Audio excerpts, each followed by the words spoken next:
Safe. It felt like a compliment and a confession. "Thank you," I said. "I tried to make it that way.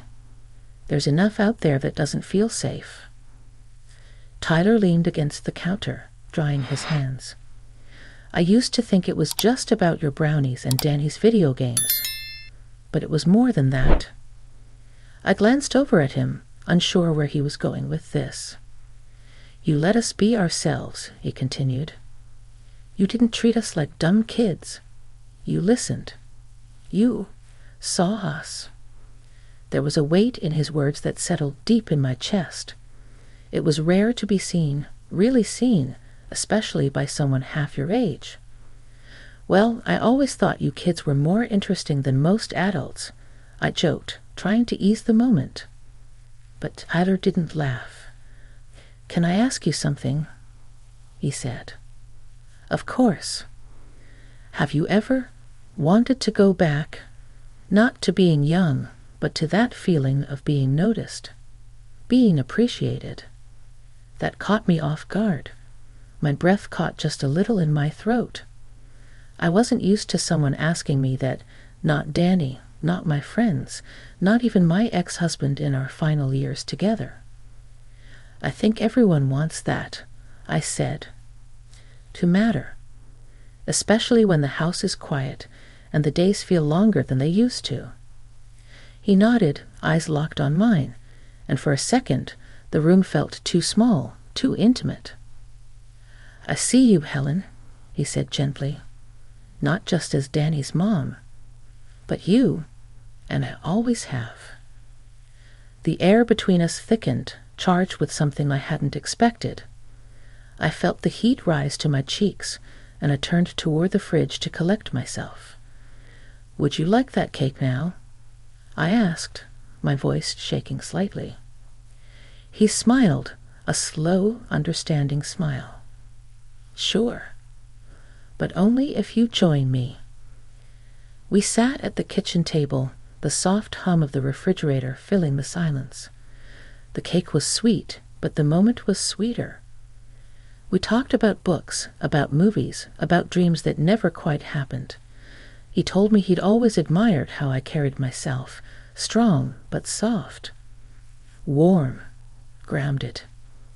It had been so long since someone said those things to me. The clock on the wall ticked past 2:00 a.m., and yet neither of us moved to end the conversation. The candles on the counter flickered, casting golden light across his face. He looked down at his plate, then up again. "I don't know if this is inappropriate," he said slowly, "but I think you're beautiful."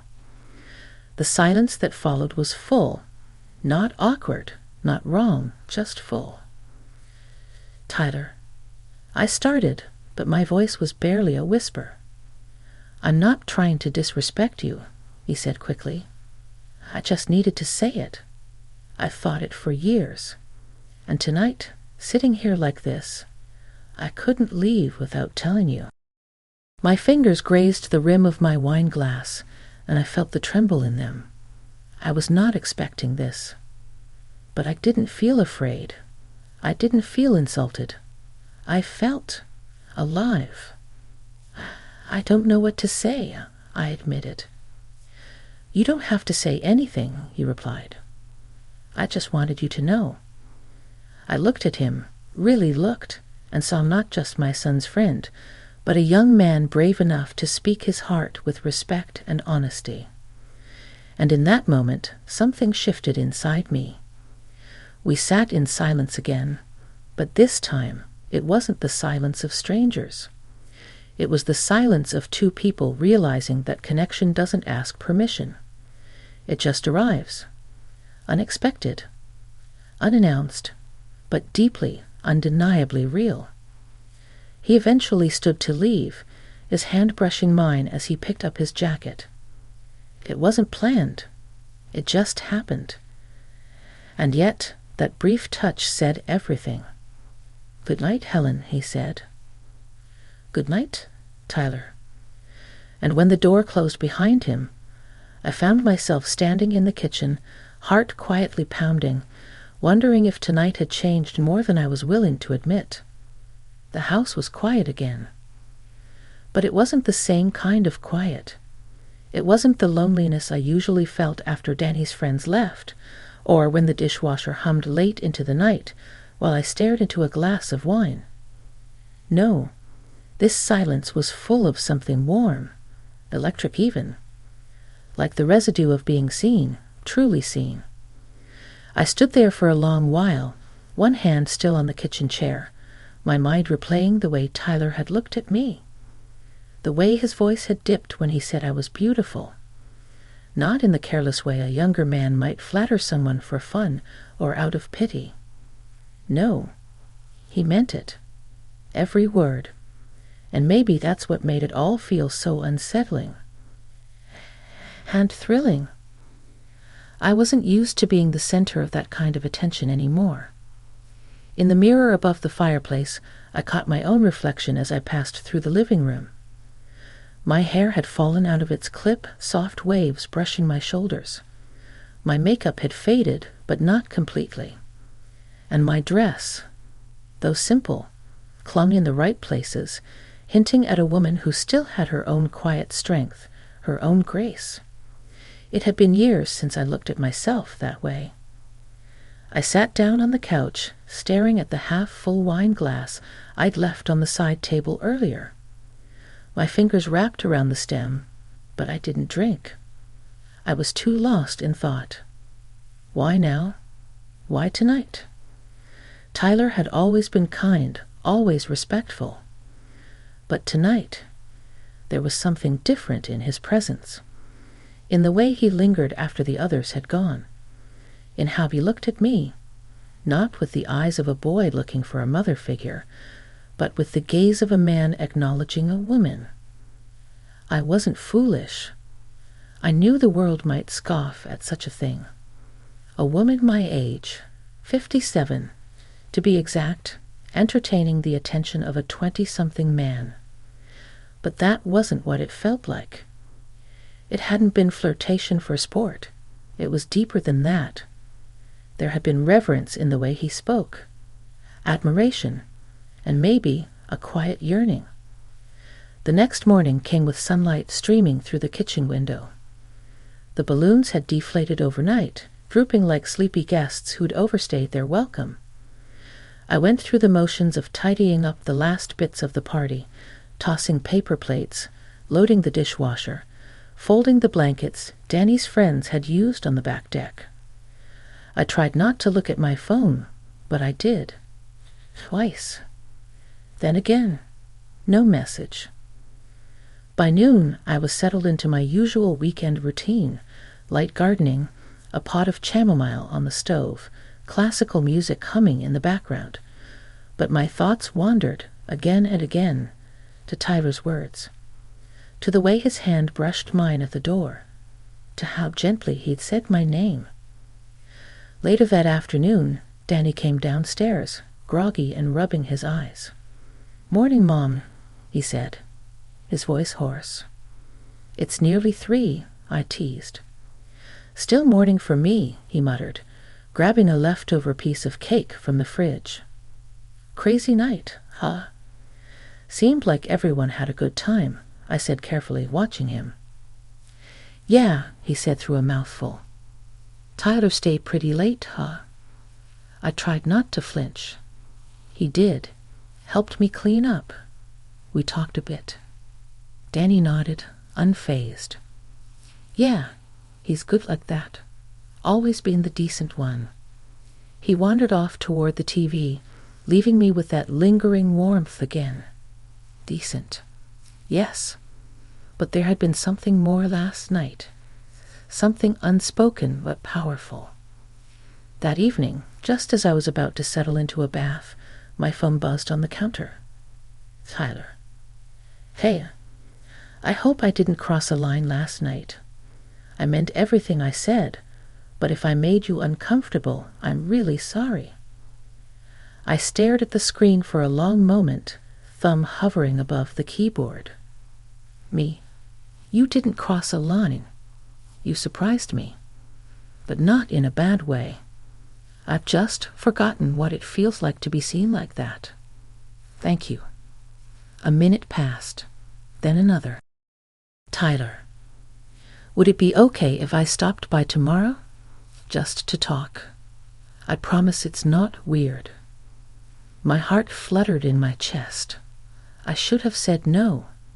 I should have kept the boundary clear. But I didn't want to. Me? Tomorrow's fine. Afternoon is quiet here. The next day, he showed up just after 1. No party, no crowd, just him. He brought coffee, black for him, hazelnut for me. He remembered. We sat on the back porch, the breeze gently swaying the wind chimes. He didn't speak right away, just looked out at the garden, then at me. I meant what I said the other night, he began. I've never met someone like you. Someone who listens the way you do. Someone who makes a person feel worth something. I wanted to speak, but the lump in my throat made it hard. I don't expect anything from you, he added quickly. This isn't about some teenage fantasy or trying to stir up trouble. I just wanted to say what's been in my heart for a long time. His voice was steady, his gaze unwavering. And for the first time in years, I let myself feel it, not shame, not guilt, but the slow unraveling of something locked up long ago. A door in my chest creaked open, letting in the light. I don't know where this goes, Tyler, I said softly. But I haven't felt this alive in a long, long time. He smiled, and the way he looked at me in that moment said more than words ever could. What followed was not a whirlwind, not a secret romance. It was slower, softer, like a quiet blooming of something we both didn't yet understand, but were no longer afraid to explore. And somehow that made all the difference. Over the following weeks, Tyler and I developed an unspoken rhythm. He would stop by every few days, never too often, never with assumptions. Sometimes it was under the excuse of helping me fix something. Tighten the loose patio chair, replace a broken hinge on the kitchen cabinet.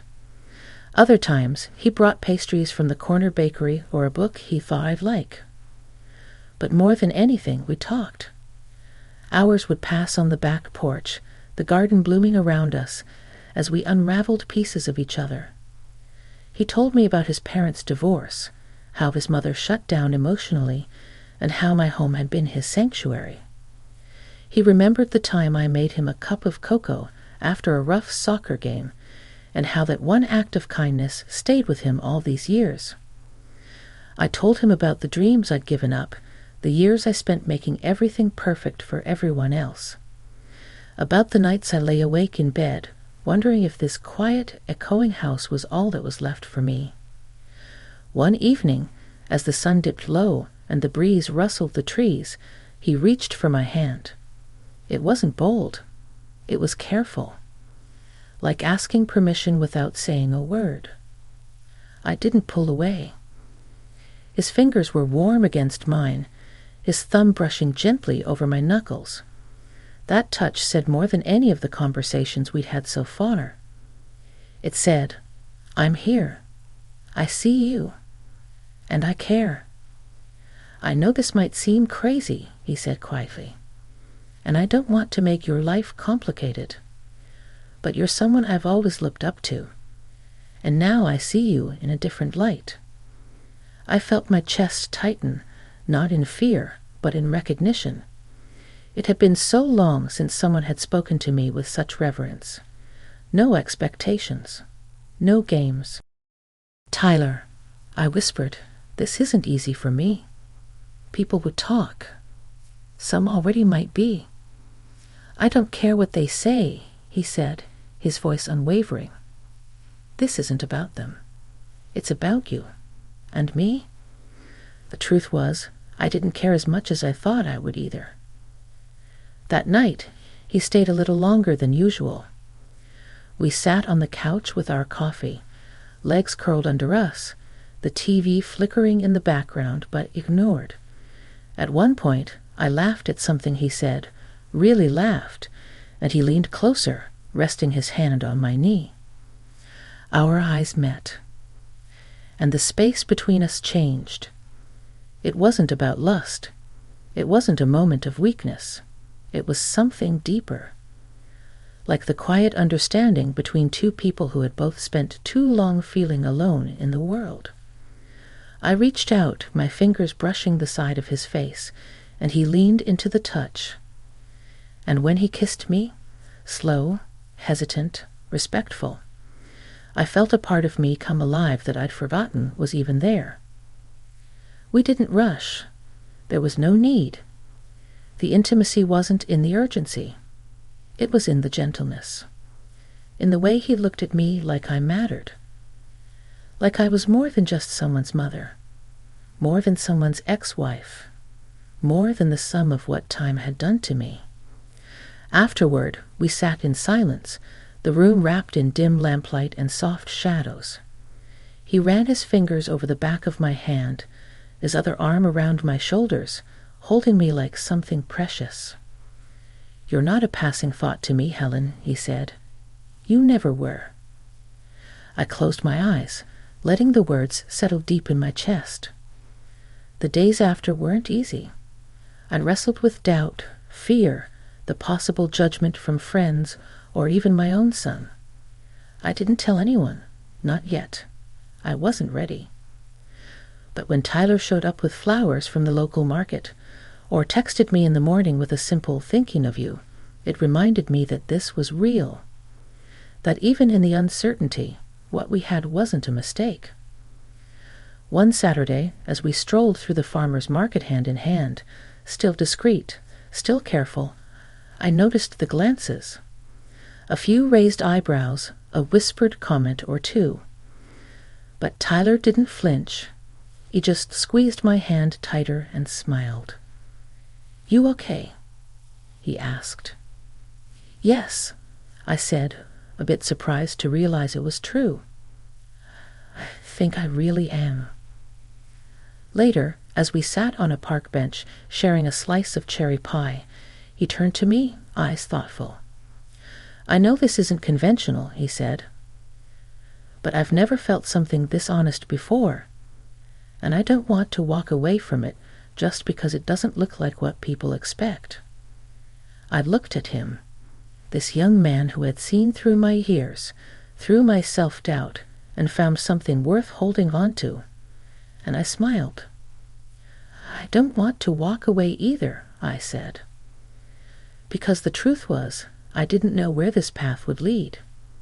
I didn't know if we could weather the world's opinions or the complexities of blending our very different lives. But for the first time in a long, long time, I was walking that path with someone who saw me, heard me, and held space for all of me. And that was enough to keep going. The weeks passed in a quiet rhythm, and yet everything inside me felt transformed. Tyler and I began to carve out something gentle and honest between us. It didn't have a name, not yet. But it didn't need one. It lived in the small moments. The way he'd brush a strand of hair from my face while I read on the couch. The way he'd cook dinner with me in the kitchen, sleeves rolled up, laughing as we debated the right amount of garlic. There was something sacred in the ordinary. And yet, I felt the shadow of reality looming. The deeper we got into each other's worlds, the more I knew we couldn't stay hidden forever. And I knew the moment was coming when I would have to tell Danny. One evening, Tyler and I sat across from each other at the kitchen table, empty teacups between us. I watched the candlelight flicker in his eyes, and I could see the tension behind his smile. "I've been thinking," he said gently, "about Danny." My heart skipped. He continued, "He's my friend, always has been. But if this, whatever this is going to go anywhere, he deserves to know." I looked down at my hands, folding and unfolding the napkin in my lap. "I know," I said quietly. I don't want to lose him. Tyler reached across the table, his hand closing around mine. You won't? He loves you. He respects you. And I'll take whatever blame he wants to throw my way. I just don't want us to pretend like we're doing something wrong when we both know we're not. There it was, his quiet bravery again. That mix of sensitivity and strength that had drawn me in from the beginning. The next day, I invited Danny over for dinner. Just him and me. I needed the space. I needed to look into his eyes without Tyler there, without the pressure of both of them in the same room. He arrived a little after 6, bringing a bottle of wine and his usual crooked grin. Something smells good, he said, handing his jacket. Your favorite, I said. Roast chicken and rosemary potatoes. As we ate, I searched for the right moment. But there never is a perfect moment to tell your son that you've developed feelings for his best friend. So instead, I spoke with the same honesty Tyler had offered me. Danny, I said, setting down my fork, I need to talk to you about something important, and I need you to try to listen all the way through before you react. He looked up, concerned. Mom, what's going on? It's about Tyler. His brow furrowed. Is he okay? Yes, he's okay. We're okay. But something's changed between us. Tyler and I have grown close, very close. His face went pale. He stared at me silent. I pressed on, heart pounding. I didn't plan for it. Neither did he. But over the last few months, we've talked more, connected in ways I didn't think I ever would again. And somewhere in all of that, feelings developed. Danny leaned back in his chair, arms crossed, lips pressed tight. I know this is hard to hear, I said. I know it's not what anyone expects, but it's been honest, respectful, and we haven't taken a single step forward without thinking about how it would affect you. He was quiet for a long time. Then, in a voice barely above a whisper, he asked, How long? Since the night of your birthday, I said. That's when we first really saw each other.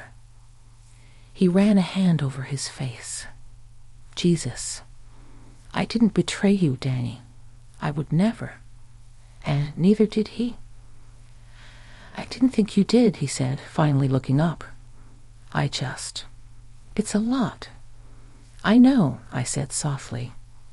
He stood and walked to the sink, staring out the window like he was trying to make sense of the world. Then he turned. I always knew you were lonely, he said, even when you tried to hide it. And I've seen the way Tyler looks at you lately. I thought maybe I was imagining it, but he shook his head. I don't love the idea, he said slowly. It's weird. You're my mom. He's my friend. But you deserve happiness. And he's not a bad guy. He's a good guy. I felt tears rise in my eyes. You're okay.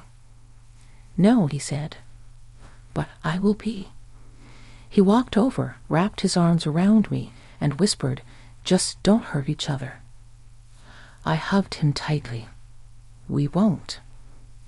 Later that night, Tyler arrived, expecting the worst. I met him on the porch, a slow smile on my face. You told him, he asked. I did. His eyes searched mine. And, he said, he didn't love the idea, but he understands. Tyler exhaled, and in that breath I saw relief, gratitude, and something deeper. That night, as we curled up on the couch, the world felt a little less complicated, a little more honest. We weren't hiding anymore.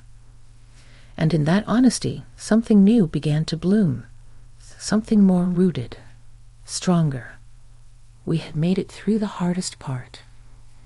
Now all that remained was the future, and how we would shape it together. Summer deepened, and with it, so did our connection. Tyler no longer knocked when he came by. He let himself in, always pausing to call out my name so I wouldn't be startled. His presence in the house became something I didn't question. It just was. Like sunlight through the kitchen window or the gentle creak of floorboards when I walked barefoot at night. We settled into a kind of closeness that wasn't born of infatuation or impulse. It was something steadier. He began staying over more often, sometimes just falling asleep beside me as we watched old movies or talked into the early hours. There was a comfort in his nearness, a calm I hadn't felt since I was young. And yet, despite how right it felt between us, I often found myself staring at the ceiling in the dark, wondering what came next. I wasn't naive. I knew there were differences between us that couldn't be ignored forever. Age, life stages, expectations. I'd lived a whole life already, and his was just starting to take shape. One Saturday morning, we sat together on the back porch, coffee in hand, legs touching beneath the table. The garden buzzed with bees, and the air smelled like lavender and damp earth. "I got an offer," he said quietly. I turned to him. "An offer?" "A job. In Seattle. Design firm. They want me to start in September." My heart clenched, but I kept my face calm. That's incredible." He nodded, though his expression was conflicted. "It's everything I've worked for." "But—" I reached for his hand. "But it's far." "Yeah," he said. "It's far." I looked at him then, not as a younger man in love, but as someone standing at a crossroads. I'd been at that same kind of crossroads myself once, long ago, before marriage and motherhood, before I started putting everyone else's dreams before my own. "You should go," I said softly. He turned sharply toward me. "What?" "You should go," I repeated. "You've worked too hard not to take that chance." He was quiet, studying me. "And what about us?" I exhaled slowly. "I don't know. I wish I had an easy answer. But I do know I don't want to be the reason you stay behind. Not now." A silence settled between us, filled only by the rustling leaves and the distant sound of a lawn-mower down the block. Finally, he said, "I don't want to lose you."